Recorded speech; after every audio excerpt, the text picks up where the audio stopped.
नमस्कार। दिव्य ज्योतिष परामर्श केंद्र में एक बार पुनः आपका स्वागत है। रोज की ही भांति आज हम उपस्थित हुए हैं आप सभी लोगों के समक्ष लग्नों से संबंधित चर्चा को लेकर के कि किस लग्न में हमें कौन सा रत्न धारण करना चाहिए या फिर कौन सा उपाय करना चाहिए। इस क्रम में हमने पूर्व में 6 लग्नों पर चर्चा कर लिया है और बाकायदा हमने आपको ये बताने का प्रयास किया है कि किस प्रकार से हमें विभिन्न लग्नों में रत्नों को धारण करना है या फिर उनके उपाय करने हैं। जिसमें हमने मेष लग्न की चर्चा किया, वृषभ लग्न की चर्चा किया, मिथुन लग्न की चर्चा किया, कर्क लग्न की चर्चा किया, सिंह लग्न और कन्या लग्न की चर्चा की। इन 6 लग्नों के बारे में हम बता चुके हैं कि इस लग्न में हमें किस प्रकार के रत्न को धारण करना है या फिर कौन सा उपाय करना है। यदि आपने हमारे इन वीडियो को नहीं देखे हैं तो आप हमारे चैनल को सब्सक्राइब करिए, बेल आइकन बटन दबाइए और आपको वहां पर ये सारे के सारे वीडियो मिलेंगे, आप उन्हें देख सकते हैं।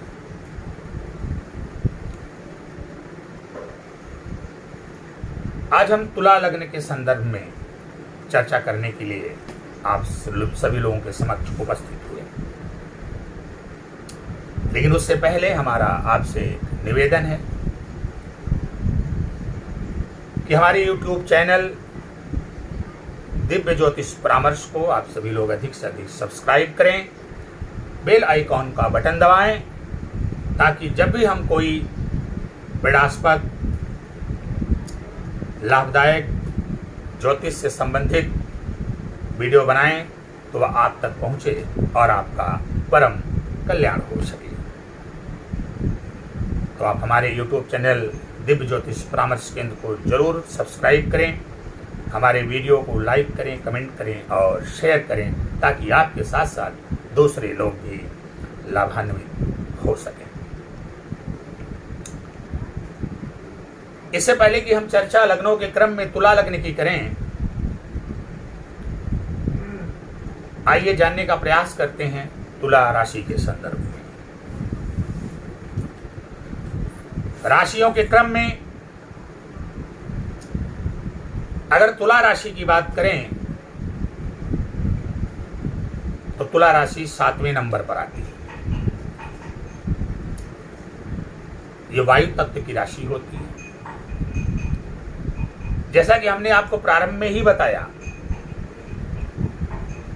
कि जब हम किसी भी कुंडली का निर्माण करते हैं तो कुंडली में कुल 12 घर बनाते हैं, 12 खाने बनाते हैं, 12 भाव बनाते हैं। अब प्रथम भाव में पड़ी हुई राशि के आधार पर हम उस कुंडली के लग्न का निर्धारण करते हैं। तो जब आप किसी की कुंडली तैयार करेंगे या कोई कुंडली बनाई जाती है तो उसके प्रथम भाव में जो राशि पड़ी होगी उसी के आधार पर आप ये तय करेंगे कि किस लग्न की कुंडली है। तो यदि प्रथम भाव में 7वें नंबर की राशि है तो वो तुला राशि। तो प्रथम भाव में अगर तुला राशि है तो वह तुला लग्न की कुंडली कही जाएगी। आप तुला लग्न के व्यक्ति कहे जाए। आइए थोड़ा सा इससे पहले कि हम इस पर चर्चा करें विस्तृत कि तुला लग्न वालों को कौन सा रत्न धारण करना है या फिर क्या उपाय करने हैं, थोड़ी सी बात कर लेते हैं तुला लग्न के लोगों के व्यक्तित्व के संदर्भ में। तो तुला लग्न के जो व्यक्ति होते हैं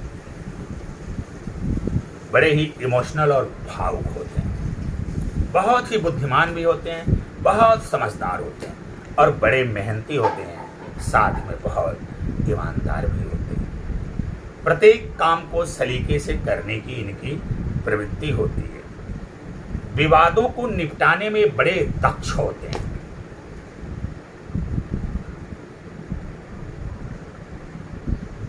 इनकी आंखें बड़ी आकर्षक होती, बड़ी सुंदर होती है, अच्छा व्यक्तित्व होता है।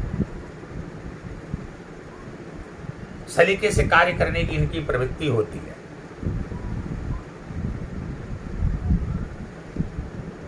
लुभावना चेहरा होता है। बातें बड़ी मनमोहक करते हैं।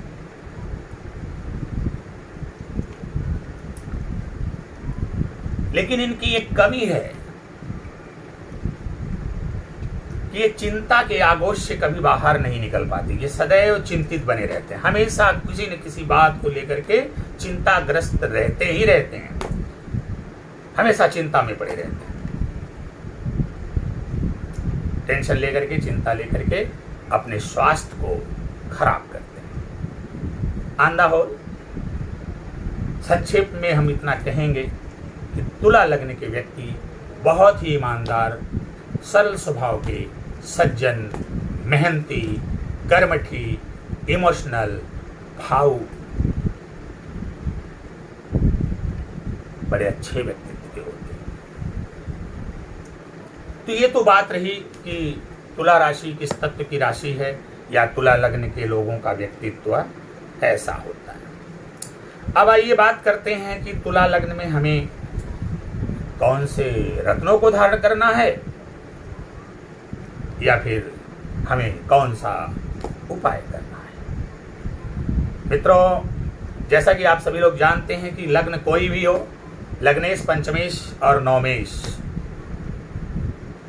इन तीन ग्रहों को कारक, योग कारक ग्रह माना जाता है और इन्हीं के रत्नों को धारण करने की सलाह दी जाती है। कि आप लग्नेश के रत्न धारण कर सकते हैं, पंचमेश के रत्न धारण कर सकते हैं और नवमेश के रत्न धारण कर सकते हैं। लेकिन इसके लिए आपको किसी अच्छे ज्योतिषी से उचित परामर्श की आवश्यकता पड़ती है। आप अपने ही मन से धारण नहीं कर सकते, क्योंकि वहां पर यह देखना पड़ेगा कि ये आपकी योग कारक ग्रह हैं, लेकिन कहीं बुरे भाव में तो नहीं है, या कहीं पाप कर्तरी में तो नहीं है, या कहीं नीच के तो नहीं है। तो ऐसी स्थिति में आप अगर स्वयं रत्नों को धारण करने का प्रयास करते हैं तो हो सकता है आपसे जाने अनजाने में कोई भूल चूक हो जाए और जिसका कि खामियाजा आपको भुगतना पड़े। इसलिए किसी अच्छे ज्योतिषी से परामर्श लेकर के ही रत्नों को धारण करना चाहिए या फिर उपाय करने का प्रयास करना चाहिए। तो चूंकि बात हो रही है कि तुला लग्न में हमें कौन सा रत्न धारण करना है या फिर हमें कौन से उपाय करने हैं, तो शुरू करते हैं सबसे पहले लग्नेश से। मैंने आपसे कहा कि किसी भी कुंडली के प्रथम भाव में जो राशि होती है वही उसके लग्न का निर्धारण करती है। तो तुला लग्न में तुला राशि होती है और तुला राशि के स्वामी शुक्र होते हैं, इसलिए इनका लग्न तुला लग्न हुआ और इनके लग्नेश हो गए शुक्र।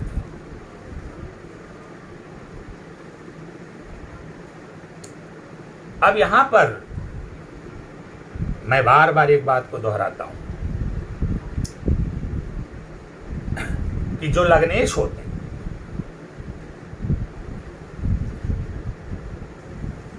ये हमेशा शुभ फल प्रदान करते हैं।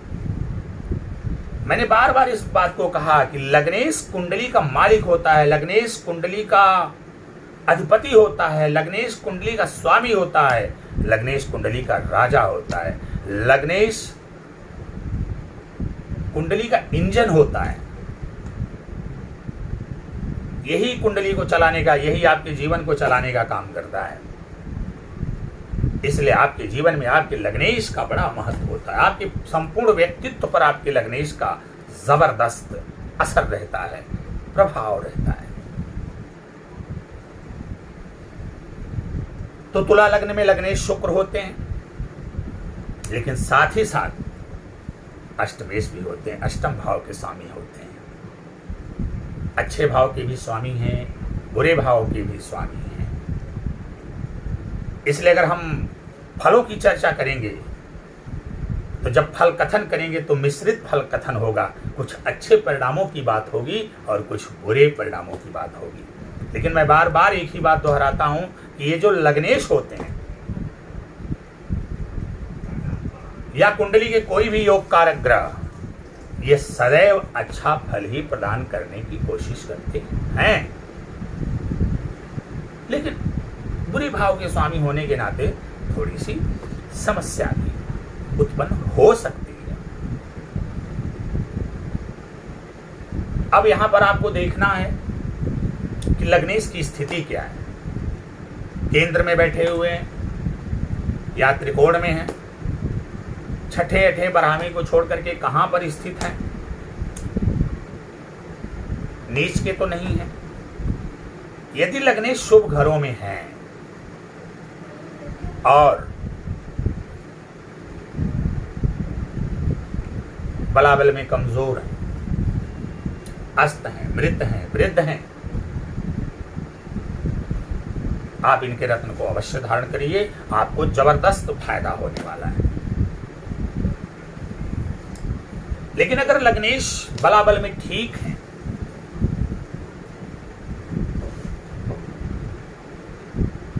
बली अवस्था में शुभ भी हैं,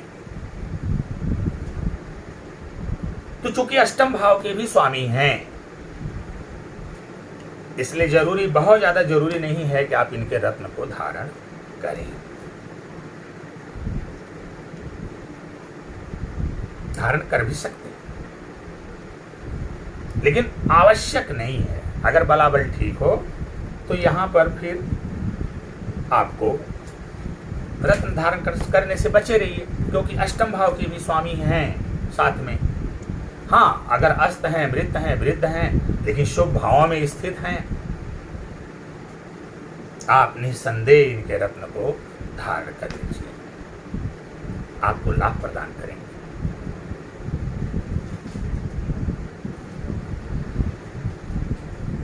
यदि बुरे भावों में चले गए हैं, पाप कर्तरी में फंस गए हैं, नीच के हो गए, तब तो बिल्कुल भी इनके रत्न को धारण करने से आपको बचना चाहिए। अब इनका उपाय आपको करना चाहिए। आप इसके लिए माता लक्ष्मी की आराधना करिए, उनके मंदिर जाइए, उनके दर्शन पूजन करिए। आप यदि स्त्री हैं, महिला हैं, तो आप वैभव लक्ष्मी का व्रत भी कर सकती हैं, संतोषी माता का व्रत भी कर सकती हैं।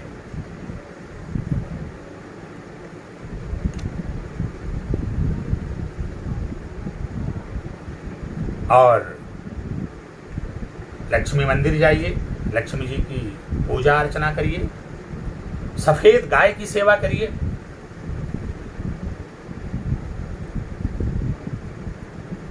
ब्राह्मण स्त्री का सम्मान करिए, उन्हें दान इत्यादि दीजिए, स्त्री जाति का सम्मान करिए, उनके प्रति अपना सकारात्मक और शुचितापूर्ण दृष्टिकोण रखिए, अपने चरित्र को ऊंचा बना करके रखिए, जल में दही डाल करके स्नान करिए, शरीर पर इत्र आदि का प्रयोग करिए, अपने आप को सदैव स्वच्छ बना करके रखिए।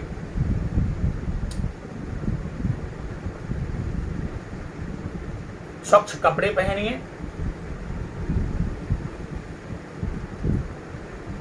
और प्रतिदिन एक माला ओम शुम शुक्राय नमः का जाप करिए। निसंदेह आपके लग्नेश बली होंगे। और एक बात बता दूं, जिस किसी भी व्यक्ति की कुंडली में अगर लग्नेश बली हो जाए तो ये मान के चलिए कि जीवन में चल रही आने वाली जितनी भी समस्याएं, परेशानियां, बाधाएं, रोग, रिप, ऋण हैं, सबका नाश होगा, सबका शमन होगा। आपके जीवन में सुख, समृद्धि, खुशहाली आएगी, सफलता के मार्ग प्रशस्त होंगे। जैसा कि शुक्र लग्जरी के कारक होते हैं, सुख सुविधाओं के कारक होते हैं, पत्नी के कारक होते हैं, तो आपके घर में सुख सुविधाओं में वृद्धि होगी, पत्नी का सुख प्राप्त होगा। वैवाहिक जीवन डिस्टर्ब होगा, डिस्टर्बेंस, वैवाहिक जीवन अगर डिस्टर्ब चल रहा है तो उसका डिस्टर्बेंस खत्म होगा। विवाह नहीं हो पा रहा है, उसमें अड़चने आ रही हैं, आपका विवाह होगा, विवाह के योग बनेंगे। कुल मिला जुला के आप संक्षेप में समझिए कि सारी की सारी समस्याओं का समाधान लग्नेश करते हैं। नौकरी, बिजनेस, व्यापार, इन सारी चीजों में आपको कामयाबी देंगे, तरक्की देंगे, आपको ऊंचाई पर ले जाएंगे लग्नेश। इसलिए आप लग्नेश को आवश्यकता अनुसार किसी अच्छे ज्योतिषी से परामर्श करके उनको बलवान करने का प्रयास करिए, उनको शुभ करने का प्रयास करिए।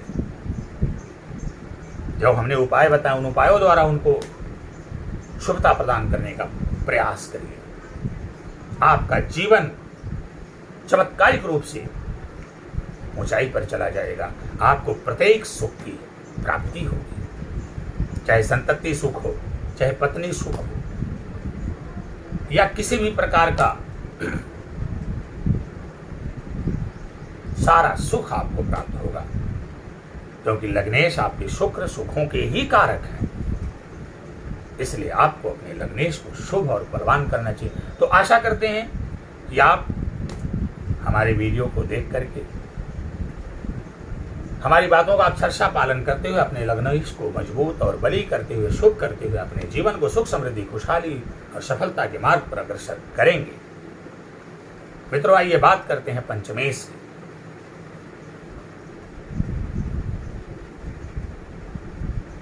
तुला लग्न वालों, आपके लिए पंचमेश परम शुभ और प्रबल राजयोग कारक होते हैं।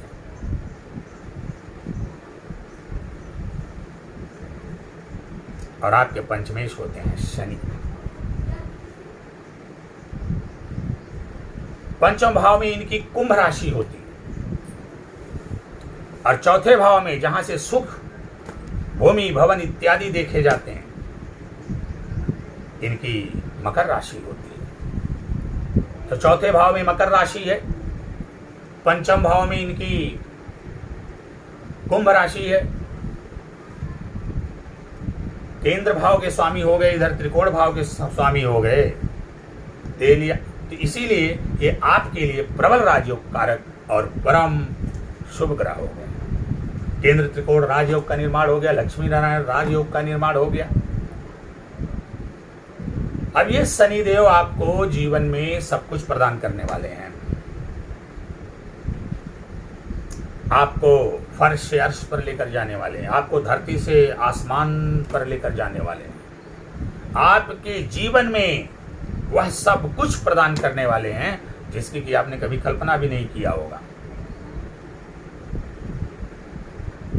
लेकिन अब यहां पर आपको देखना पड़ेगा कि ये इतने शुभ ग्रह हैं, इनकी स्थिति क्या है। किसी अच्छे ज्योतिषी से परामर्श करवाइए, उचित सलाह लीजिए और देखिए शनि ग्रह की क्या स्थिति है, किस भाव में स्थित है, इनका बलाबल कैसा है, कहीं अस्त और मृत तो नहीं, या कहीं वृद्ध तो नहीं। अगर इन अवस्थाओं में आपकी कुंडली में भले अच्छे ही घरों में पड़े हुए हों,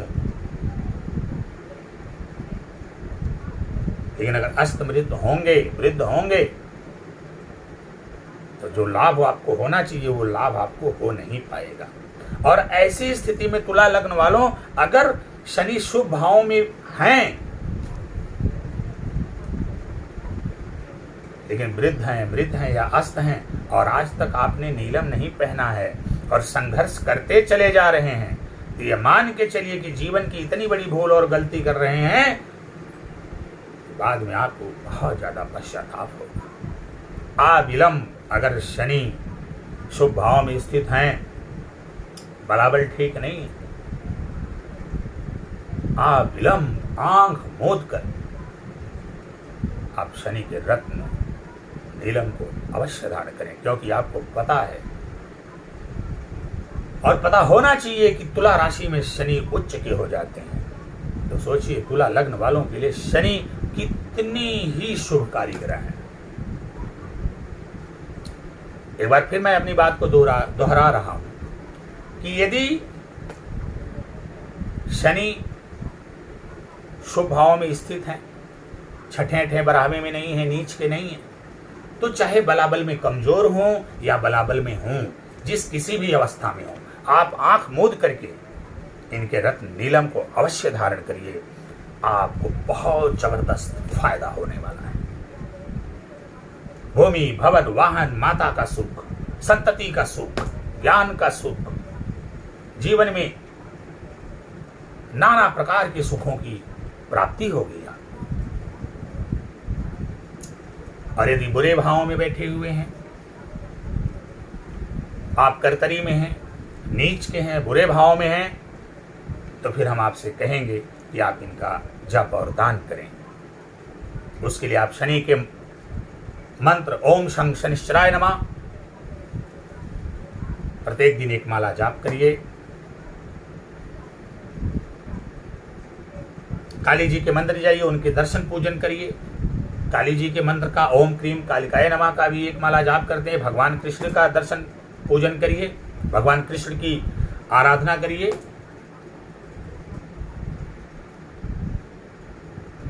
हे कृष्ण गोविंद हरे मुरारी, हे नाथ नारायण वासुदेवा। इनका मंत्र है, इसको जपिए भगवान कृष्ण। इसके अतिरिक्त आप भैंस की सेवा करिए, कौवे को दाना खिलाइए। ये जो छोटी छोटी चींटियां होती हैं, इनको भी आप कुछ खाने के लिए दे सकते हैं।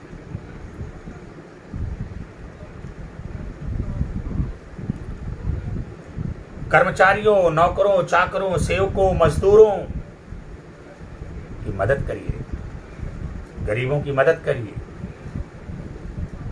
समय से पहले इनका वेतन देने का प्रयास करिए, इनका पारिश्रमिक इनको समय पर दीजिए। साथ में अपने तरफ से कुछ न कुछ दान, उपहार, पुरस्कार, गिफ्ट इत्यादि इनको देते रहिए।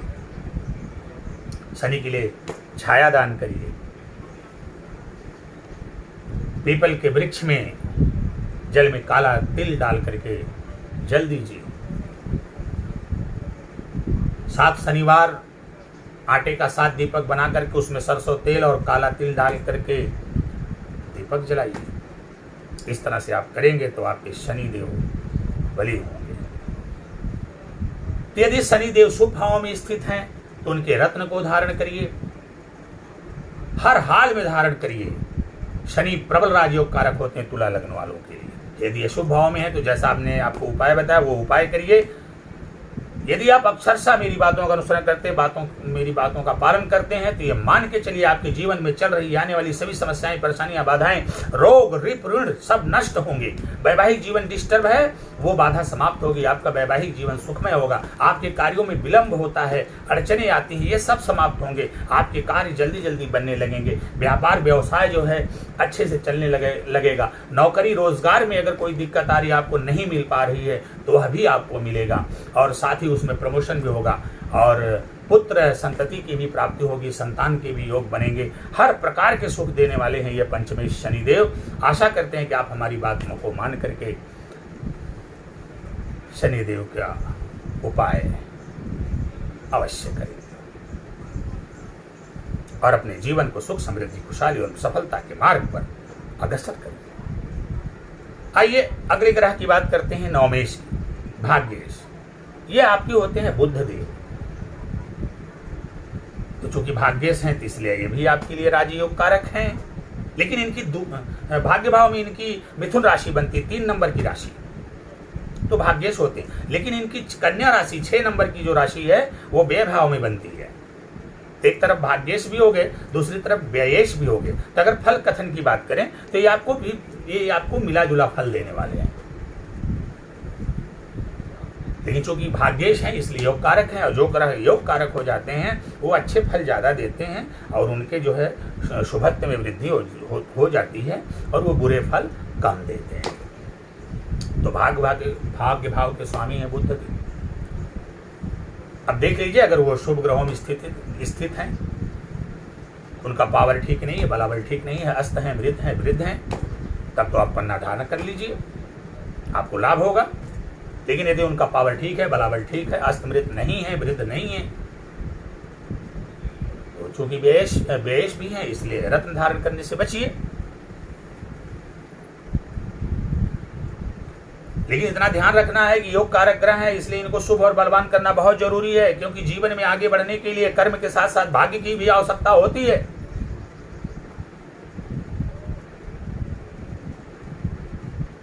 कर्म और भाग्य को लेकर के कभी आपसे हम विस्तृत चर्चा करेंगे और बताने का प्रयास करेंगे कैसे दोनों एक ही सिक्के के दो पहलू हैं, दोनों एक दूसरे के किस प्रकार पूरक हैं, कर्म और भाग्य। परंतु अभी बात हम रत्नों की कर रहे हैं, इसलिए बात कर ले रहे हैं। यदि बुध देव बली नहीं है, वृद्ध हैं, अस्त हैं, मृत हैं, इनके रत्न को पहनिए, आपको जबरदस्त लाभ मिलेगा, भाग्य का सपोर्ट मिलेगा, आपके कार्य बहुत तेजी से आगे बढ़ेंगे, आपकी वाणी में प्रखरता आएगी, आप बोलने की कला में निपुण हो जाएंगे, आपकी बातों का लोगों के ऊपर असर बढ़ेगा, आपका कॉन्फिडेंस बढ़ेगा, आपका बिजनेस व्यापार बढ़ेगा। भाग्य को कमजोर मत होने दीजिए। लेकिन हाँ, बलाबल में ठीक है तो फिर रत्न मत धारण करिए, इसलिए बेस भी हैं। यदि बुरे भावों में है बुध देव, तो फिर आप इनका उपाय करिए। अब उपाय में क्या करना, मैंने बार बार बुध देव के उपाय की चर्चा किया है। मैंने कहा इसके लिए आपको सबसे पहले गणेश जी की आराधना करनी होगी। गणेश जी को दुर्वा चढ़ाइए, ओम बुम बुद्धाय नमः की एक माला प्रतिदिन जाप करिए और गाय को हरा चारा खिलाइए, किन्नरों का सम्मान करिए, बहन बेटी बुआ का सम्मान करिए, उनको कुछ न कुछ उपहार दीजिए। एक माला प्रत्येक दिन ओम बुम बुद्धाय नमः का जाप करिए, गाय को गोल हरी मूंग भिगो करके खिलाइए, पंछियों को दाना खिलाइए। इस तरह से आप बुरे भावों में स्थित पाप कर्तरी में फंसे हुए पीड़ित बुद्ध को शुभ कर सकते हैं और उनसे चमत्कारिक लाभ ले सकते हैं, अपने भाग्य को मजबूत कर सकते हैं। मित्रों, हमें अपने भाग्य को अवश्य बलवान करने का प्रयास करना चाहिए। तो जैसा कि मैंने आपको बताया कि यदि आप बलाबल में कमजोर हैं और शुभ भाव में हैं तो रत्नों द्वारा, और यदि बलाबल ठीक है तो जरूरी नहीं है कि आप रत्न पहनिए। लेकिन अगर बुरे भाव में बैठे हैं तो उपायों द्वारा अपने बुद्ध को सही करेंगे तो ये मान के चलिए आपके जीवन में आपका भाग्य आपका साथ देने लगेगा। और जिसका भाग्य साथ देने लगता है भगवान उसके साथ खड़ा होता है, और जब तक भगवान खड़े नहीं होते तब तक भाग्य साथ नहीं देता। इसलिए भाग्येश को हमेशा ध्यान में रखना है, उसे शुभ भी करना है और बलि भी करना है। मित्रों, तो ये चर्चा हो गई आपसे कि जिस प्रकार ये तुला लग्न है और तुला लग्न में जिस प्रकार ये तीनों योग कारक ग्रह हैं, लग्नेश शुक्र, पंचमेश शनि, भाग्येश बुध, मैंने सबके उपाय बता दिए। कौन से रत्न पहनने हैं ये मैंने बता दिया। मेरी बातों का अनुसरण करते हुए, मेरी बातों का अक्षरशः पालन करते हुए यदि आपने अपनी कुंडली में लग्नेश, पंचमेश और भाग्येश को मजबूत किया तो ये मान के चलिए आपके जीवन में चल रही आने वाली सभी समस्याएं, परेशानियां, बाधाएं, रोग, रिपु, ऋण सब नष्ट होंगे। आपका जीवन सुख, समृद्धि, खुशहाली एवं सफलता के मार्ग पर अग्रसर होगा। आपको नौकरी नहीं लग रही, नौकरी लगेगी। नौकरी में प्रमोशन नहीं हो रहा है तो नौकरी में प्रमोशन होगा। आपका बिजनेस और व्यापार चलेगा। अगर बिजनेस नहीं खोल पा रहे हैं तो बिजनेस भी आप खोलेंगे। आपको संतान सुख की प्राप्ति होगी। आपका वैवाहिक जीवन सुखमय होगा। अगर विवाह नहीं हुआ तो विवाह के योग बनेंगे। आप समाज में प्रतिष्ठित होते चले जाएंगे। आपके पास नाना प्रकार की सुख सुविधाएं बढ़ेंगी। आशा करते हैं हमारा वीडियो देखने के बाद आप हमारे बताए हुए उपायों को अक्षरशः पालन करने का प्रयास करेंगे। अपने लग्नेश, पंचमेश और भाग्येश को बलि करके अपने जीवन को सुख, समृद्धि, खुशहाली एवं सफलता के मार्ग पर अग्रसर करें। तो मित्रों, एक बार पुनः आपसे ये कहते हुए कि आप सभी लोग हमारे YouTube चैनल दिव्य ज्योतिष परामर्श केंद्र को सब्सक्राइब करिए, बेल आइकन को बटन दबाइए ताकि इसी प्रकार के लाभप्रद वीडियो आपको निरंतर प्राप्त होते रहें। आज हमने तुला लग्न की बात किया, कल हम बात करेंगे वृश्चिक लग्न की। आशा करते हैं कि आप हमारी बातों से अपने जीवन को सुखमय, खुशहाल एवं समृद्ध बनाने का प्रयास अवश्य करेंगे। आज के लिए इतना ही, फिर मिलेंगे। नमस्कार।